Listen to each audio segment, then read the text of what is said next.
think I got his attention. You're a fool. No weapon forged can stop me. That was then. This is now. What's that do?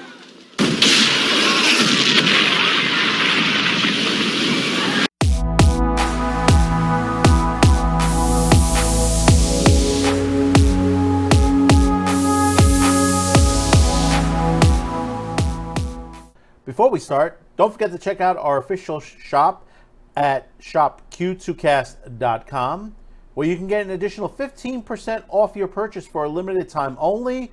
Use the promo code TREAT15 at checkout. Proceeds goes to help independent content here on Q2Cast TV. That's shopq2cast.com. The promo code is TREAT15. And thank you. Well, it looks like now Disney has its sights on another iconic character in TV and comic book history. Well, you're familiar with the TV series Buffy the Vampire Slayer, which, by Joss Whedon. I love the series. I thoroughly enjoy it. I do not like the box set that's out. It's horribly been remastered.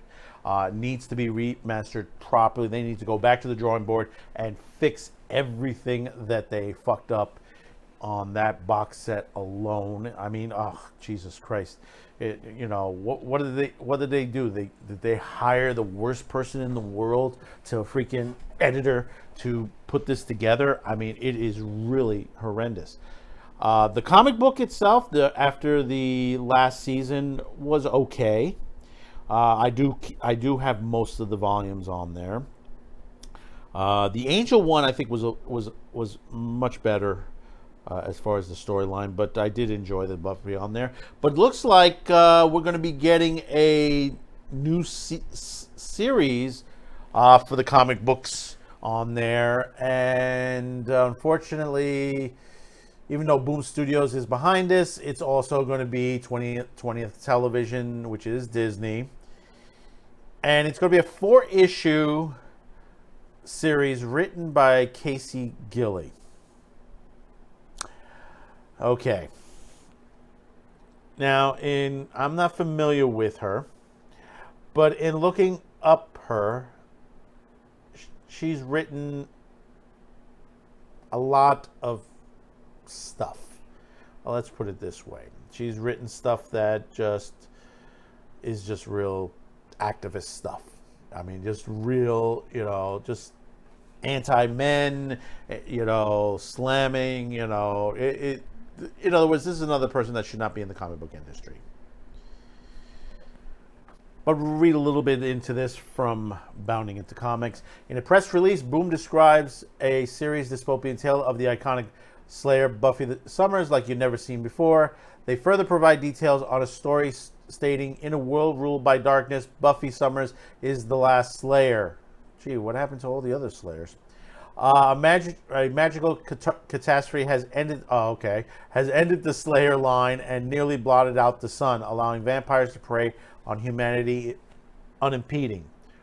Boom adds, now in her 50s, Buffy wages a desperate one-woman fight against the forces of evil, that is, until she stumbles across something that she hasn't seen in a long time, hope in the form of a prophecy and a young girl who carries it. Gilley added in her own comics, it's been such a privilege to tell the story from Buffy's midlife years, so we so often to see women in their 50s being overlooked. Oh, shit. But our Slayer refuses to become confident and invisible. I hope fans who, like me, grew up with teenage Buffy and now find themselves approaching middle age can see their current selves in her some heroic, wise, and maybe just a little bit salty, she added. Gilley concluded, there is so much I'm excited for with this series, but I truly cannot wait for you all to see the gorgeous work Joe Garro has done bringing Buffy the Last Vampire Slayer to the page. He is incredible. As for Jarrow, he's also stated, I've been a fan for Buffy and the Buffyverse since my school days. It was a great mix of action, horror, and comedy. I'm so excited now to be able to draw Buffy and the rest of the Scooby Gang and our own twist to her own story as a creative team, he added. Boom Studio editor Elizabeth Brie provided more details, saying, I've been a fan of Buffy and the Buffyverse since my school days. Why is everyone saying this? You know, this, oh, Jesus. It was a great mix of action, horror, and comedy. Wow, repeating the same thing the last person said before. I'm so excited now to draw Buffy and the rest of the Scooby Gang, in addition to their own twist, her own story as a creative team. She added, Casey and Joel perfectly captured the iconic and dominating spirit and revealing the side of Buffy we've never seen before in a limited series that changes the future of the Buffyverse forever. You see where we're going. You see where we're going. They're now changing up Buffy the Vampire Slayer. They're going to change her, you know, what her character is. And they're probably going to kill her at the end of this. They're most likely going to kill her. You know, this is a, like I said, an activist. I mean, if you look her up, I mean, she's gotten some stuff that's we're talking from a point of view of Casey Gilly. You know, you have a book out there. It's called Mine, A Celebration of Liberty and Freedom for All, benefiting Planned Parenthood. And then there's articles where she slams men. I mean, if you look at her profile, if you could find her profile, because we had to do a deep dive to look for it, goes to show you how important she is to the comic book industry, because she's not. You know, listening to this article, it sounds like most of these people don't really know Buffy the Vampire Slayer. Said, I saw it when I was in school. Okay. Which part in school did you watch? Did you watch the original movie? Did you watch all the episodes?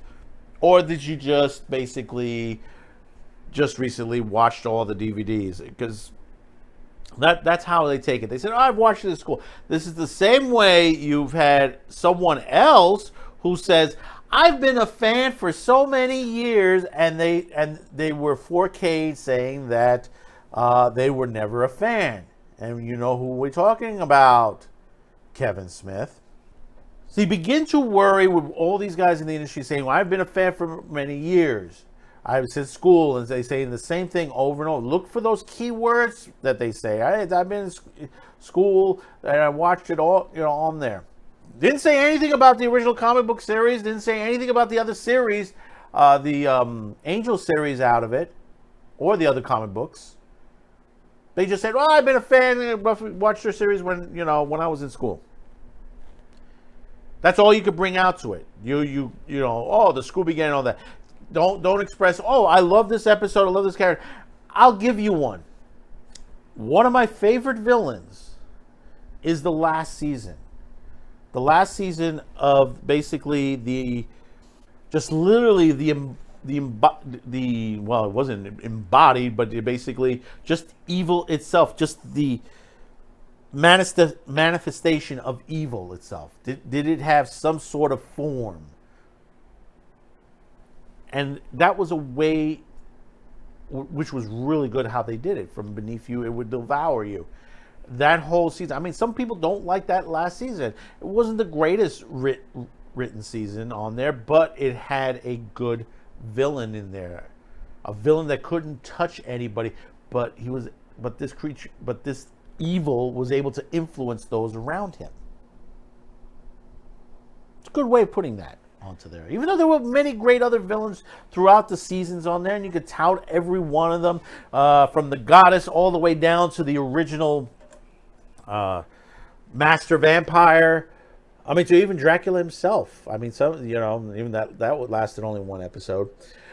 But this is what they say. They say they're a fan. They're a fan. If they're a fan, they would Google out. I mean, they would Google what they liked best and worst in it. That's a fan. You listen to some of the real fans out there. Go out to the Buffy boards and stuff like that. Listen to how they describe them. Go into the YouTubes and the people watching it for the first time and saying what they liked and disliked of the episodes. And if those people became fans, listen to what they're saying. So here's another comic book series, and another iconic character being destroyed by Disney. Because obviously they don't know what to do. I mean, you already see what they do with Marvel, what Disney's done with Marvel. You've seen the comic books and all that. They're dropping out of IDW on their lineups. They want full control of this. Control of the narrative of all the characters that they can. Well, you know, I have to say, you know, the right agencies need to come in and start splitting these companies up. You know, at first I thought it might have been a good idea that Fox joined Disney and all in there, good with all the streaming and all that, and they might be able to work in some things, but I was wrong. It's time we break all these guys up. Now, does that mean the end of some of these companies? Okay, yeah, fine, it is. But it'd be better off than what's going on with some of these guys. And the shows, the comic books, the movies that they're making, that is just pure crap. So you reached this part of the video. Thank you for tuning in. Don't forget to hit that like, subscribe, share this video, and we'll see you on the next one. Thank you for tuning in, and bye-bye now. It's just fate, Mom. I'm the Slayer. Accept it.